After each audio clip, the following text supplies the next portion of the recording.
তোমার এই কাকুতি মিনতিতে আমার মন বলবে না।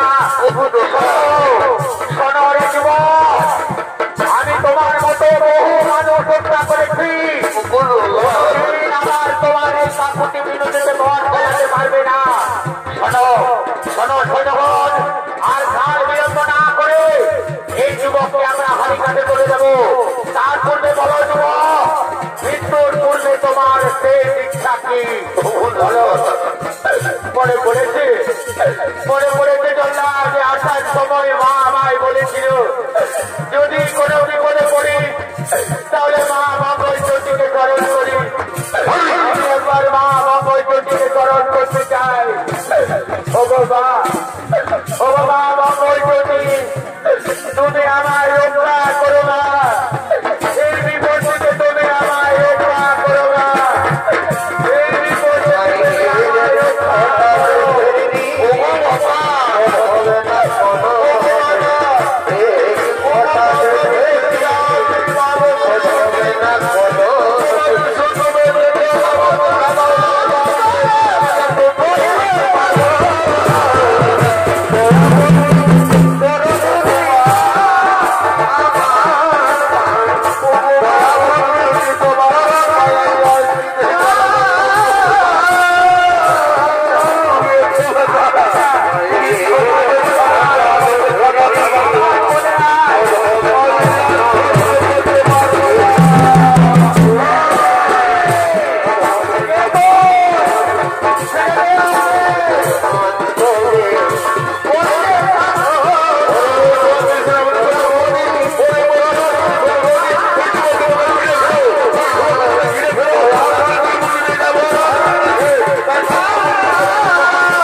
আমি এই যুবককে কিছুতেই হত্যা করতে পারবো না।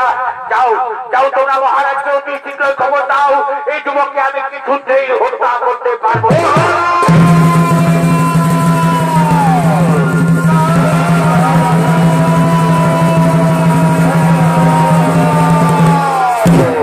বলো বলো জল্লাদ, কেন তুমি এই যুবককে হত্যা করতে পারবে না?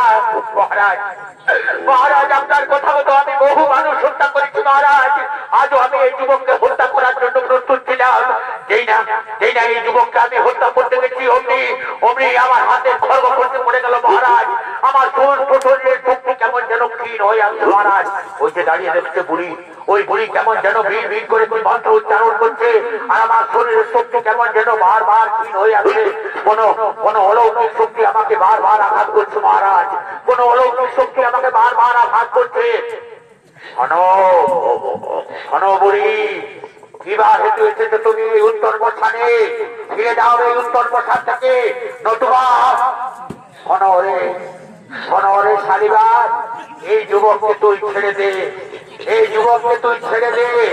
না, এই যুবককে আমি কিছুতেই ছেড়ে দেব না। এই যুবক আমায় মিথ্যা কথা বলেছে, প্রয়োজনে আমি তোমাকে হাড়ি কাটে তুলে দেব। শোনো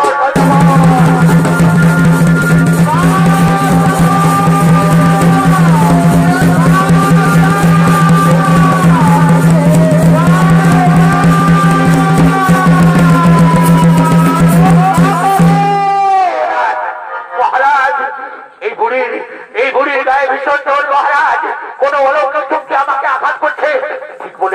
ঠিক বলেছ সৈন্যগণ, আমাকেও তো কোন অলৌকিক শক্তি যেন আঘাত করছে, আমারও শরীর কেমন যেন ক্ষীণ হয়ে আসছে। বলো বুড়ি, কিবা তোমার পরিচয়? বলো সত্যি করে বলো বুড়ি, কিবা তোমার পরিচয়? শোনো রে যুবক, শোনো রে শালিবান, তুমি এই যুবককে ছেড়ে দাও। এই যুবক যা বলেছে কোনো মিথ্যা বলেনি। না বুড়ি, ওই যুবক আমাকে সমুদ্রে কমলে কামিনী রূপ দর্শন করাতে পারেনি। শোনো রে শালিবান, এই পাপ চক্ষু দিয়ে তুই কোনদিন কমলে কামিনী রূপ দর্শন করতে পারবি না। এই পাপ চক্ষু দিয়ে তুই কোনদিন কমলে কামিনী রূপ দর্শন করতে পারবি না। তবে হ্যাঁ, এই যুবককে তুই ছেড়ে দে, এই যুবকের হাত ধরে তুই অবশ্যই কমলে কামিনী রূপ দর্শন করবি। আর অন্ধকার কারাগারে যতজনকে বন্দী করে রেখেছিস সকলকে ছেড়ে দে। এই যুবকের পিতা রয়েছে অন্ধকার কারাগারে, তাকেও তুই ছেড়ে দে। আজ পিতা পুত্রের আমি মিলন করিয়ে দেব, এবং পিতা পুত্রের হাত ধরে তুমি কমলে কামিনী রূপ দর্শন করবে। করবো বুড়ি, আমি কমলে কামিনী রূপ দর্শন। যাও সৈন্যগণ, অন্ধকার কারাগার থেকে সমস্ত বন্দীদের তোমরা মুক্তি করে দেবে। এই বুড়ির কথাতে আমি যদি কমলে কামিনী রূপ দর্শন পাই, আর এই যুবককে আমি ছেড়ে দেবো, এর হাত ধরেই নাকি আমি কমলে কামিনী রূপ দর্শন করবো। যাও তোমরা অন্ধকার কারাগার থেকে এই যুবকের পিতাকে নিয়ে আসবে।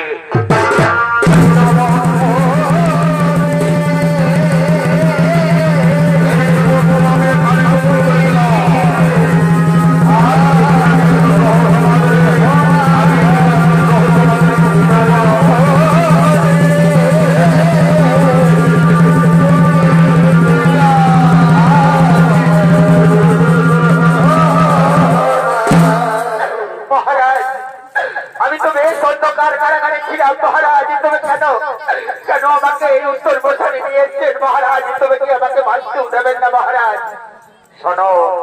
শোনো বন্ধু, আজ আমার অতি আনন্দের দিন।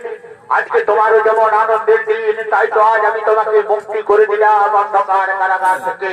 খুলে দাও তোমরা আমার বন্ধুর হাতের শৃঙ্খল, তোমরা খুলে দাও। আজকে তোমার অতি আনন্দের দিন। এই যে দেখছো সামনে দাঁড়িয়ে রয়েছে তোমার পুত্র সীমন্ত, আজ আমি তোমাদের পিতা পুত্রে মিলন করিয়ে দিয়ে তোমাদের দুজনের হাত ধরে আমি কমলে কামিনী রূপ দর্শন করব। কি বললেন মহারাজ? কমলে কামিনী মনে পড়েছে মহারাজ, আমিও আসার পথে কমলে কামিনী রূপ দর্শন করেছিলাম, কিন্তু সেই কমলে কামিনী রূপ দর্শন করেছিলাম। আমার মনে পড়েছে আমি আসার সময় মা মঙ্গল চণ্ডীর ঘটে পদাঘাত করেছিলাম, তাই তো আমার এই পরিণতি। এসো পুত্র, আমার হৃদয় বঙ্গে এসো। পিতা এসো, পিতা এসো, আমার হৃদয় বঙ্গে এসো পিতা। চলো আমরা দুজনে মিলে পিতা পুত্রে আজকে মা মঙ্গল চণ্ডীর পূজা করব। চলো আমরা দুজনে মিলে পিতা পুত্রে মা মঙ্গল চণ্ডীর পূজা করব।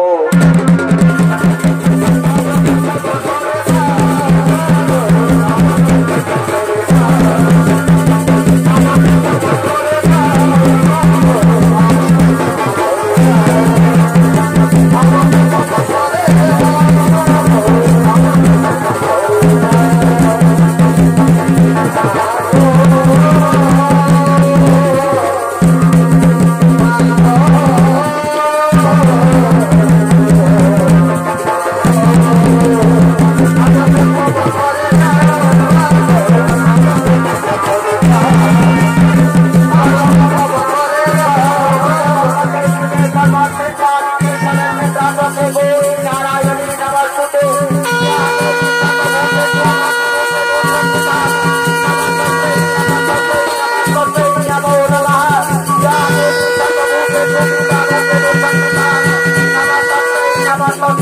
তন্ময় নমো নমঃ।